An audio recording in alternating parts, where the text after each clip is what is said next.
Esto es Círculo Central, un espacio donde se cruzan ideas, historias y miradas. Charlas con protagonistas que nos ayudan a entender lo que pasa, cómo nos afecta y hacia dónde vamos. Hoy nos acompaña Marcos D'Agustino. En Bahía Blanca, el fútbol femenino se juega con esfuerzo, compromiso y una historia que todavía está en construcción. Este deporte crece entre silencios que laten fuerte, pasiones que no salen en las tapas y hechos que no deberían olvidarse. Sábado 12 de marzo de 2022. Era la primera fecha del torneo Apertura. Tiro Federal recibía a Libertad en el Onofre Pirrone. En la tribuna local, unas 60 personas esperaban el comienzo. Había familias, banderas, ilusión. Los equipos estaban listos. La terna arbitral salía al campo. Uno de ellos era Marcos D'Agustino. Estabas por dirigir la primera fecha. En ese momento, ¿hace cuánto que eras árbitro? En ese momento llevaba un año arbitrando, que fue el año que había hecho el curso. Y para el momento de la bengala estaba dirigiendo mis primeros partidos recién recibidos. ¿Qué recordás de ese día? ¿Cómo te preparaste? Normal, como todos los días. Salí de casa temprano porque había ido a dirigir juveniles, así que ya venía de una jornada de arbitraje. Uno ve las imágenes y no es muy distinto a lo que se ve ahora. Familias, camisetas. ¿Cómo lo viviste en ese momento? En el momento que salí a la cancha fue todo raro en ese momento por el recibimiento y demás, pero bueno, nada que estuviera fuera de lo normal a lo que se acostumbra a ver en cualquier otra cancha. La escena tenía todos los condimentos, jugadoras entrando con las infantiles, todo colorido y más. Pero en medio de esa fiesta, una bengala que salió como un misil desde la tribuna local alcanzó de lleno a Marcos.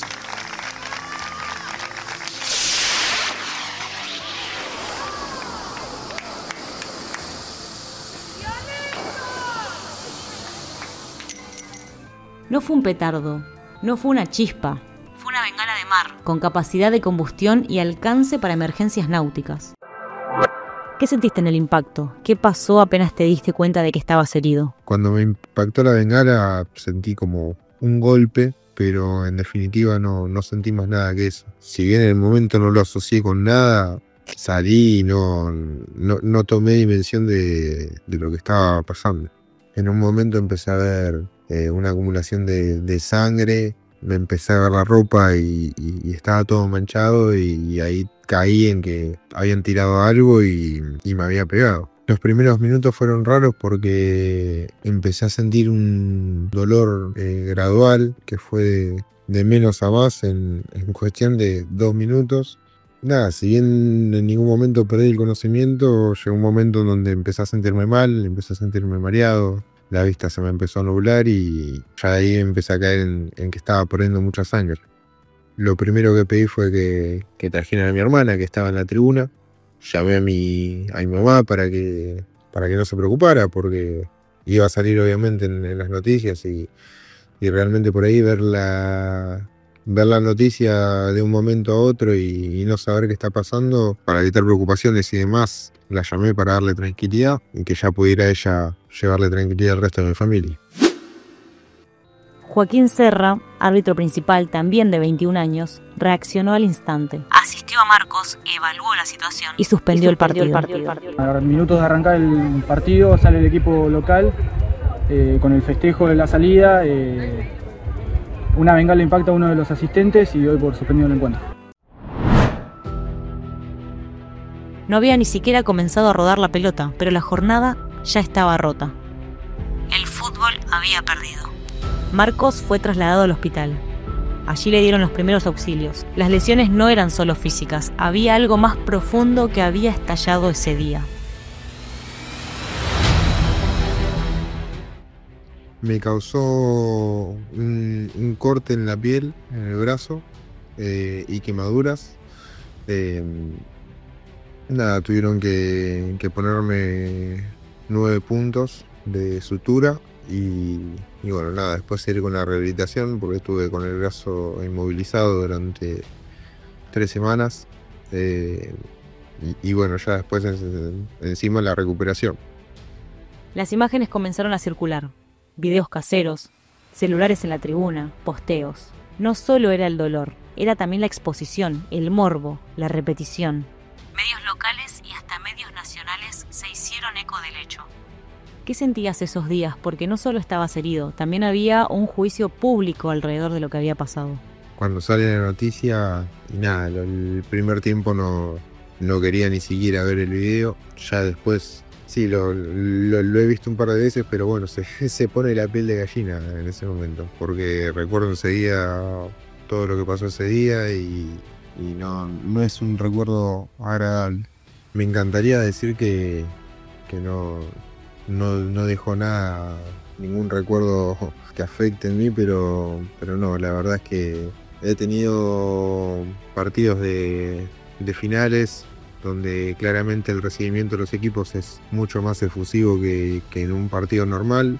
Y al momento de ver las bengalas de humo o los juegos pirotécnicos, nada, en ese momento me empezaba a sentir un frío en el cuerpo.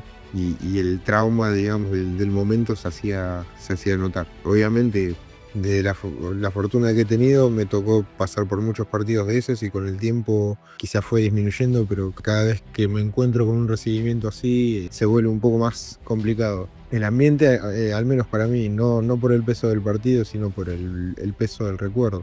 Y después viene el ¿qué hubiera pasado? Sí, porque había niñas, había familias, había más gente ese día. Sí, en ese momento por ahí pensaba si le hubiese pegado a alguna de las nenas la cara, claramente podríamos estar hablando de una tragedia mucho más grande. Lo que se ve esa imagen, más que nada para el público en general, digamos que tuvimos la fortuna de que me pegó en el brazo, de que por ahí la herida no fue muy expuesta como para visualmente del público generar algo, pero sí, o haber impactado en otra parte, o no sé, quizás haberse prendido fuego en la tribuna. También es una posibilidad de cosas que podrían haber llegado a pasar, que bueno, gracias a Dios no pasaron. La investigación avanzó. La policía identificó a José Francisco Santos como el responsable. Una pericia de la Policía Federal confirmó que el artefacto era una bengala náutica. No era un festejo, era una negligencia peligrosa. ¿Santos se comunicó con vos en algún momento? Sí, la persona que tiró la bengala se comunicó en un momento conmigo, me mandó un mensaje por medio de WhatsApp. Yo en el momento no respondí porque el enojo, la bronca que tenía era muy grande y por ahí, sin afán de faltar al respeto o decir algo que pudiera llegar a tomarse mal, preferí no responder y continuar por afuera, digamos. Se hizo todas las denuncias correspondientes por todo lo que pasó y nada, seguimos a la espera porque aún al día de hoy no se resolvió nada ni hubo una respuesta concreta ni de parte de la justicia ni de parte de esta persona, así que seguimos esperando. ¿Y después de todo lo que te pasó, te quedaste con rencor? No me quedo con rencor porque todo sirve, todo de alguna forma, por más malo que sea, te ayuda a crecer como persona más que nada. Nada, guardar rencor no es sano, no es bueno. Entonces, esa persona hoy en día la perdono. Quizás hay un montón de cosas que no entiendo o que no se entienden. ¿Por qué no mide las consecuencias? No, siendo una persona grande, no pudo prever que eso podía llegar a generar un daño mucho más grande del que generó. Pero nada, son cosas que hoy en día, con el paso del tiempo, van quedando atrás y realmente yo hoy en día tengo la suerte de poder seguir dirigiendo, lo hago con la misma pasión de siempre, incluso más, y eso se lo debo también un poco al hecho que una vez superado todo el momento, una vez ya pasado todo lo malo, me demostró que podía volver a una cancha, que podía seguir haciendo lo mío, que podía seguir esforzándome y seguir creciendo. Entonces, rencor no guardo, agradezco y así también agradezco que no haya sido nada más grave. Marcos de Agustino volvió a las canchas. Pero no volvió igual. El recuerdo de esa tarde sigue presente, porque lo que pasó no fue una anécdota, fue una advertencia. Una bengala pudo haber cambiado su vida, pudo haber herido a una jugadora o a una nena que entraba con su referente de la mano. Eso no es folclore, eso es violencia. Esto fue Hechos que marcaron el fútbol femenino bahiense, una producción de Círculo Central. Una historia que no se olvida.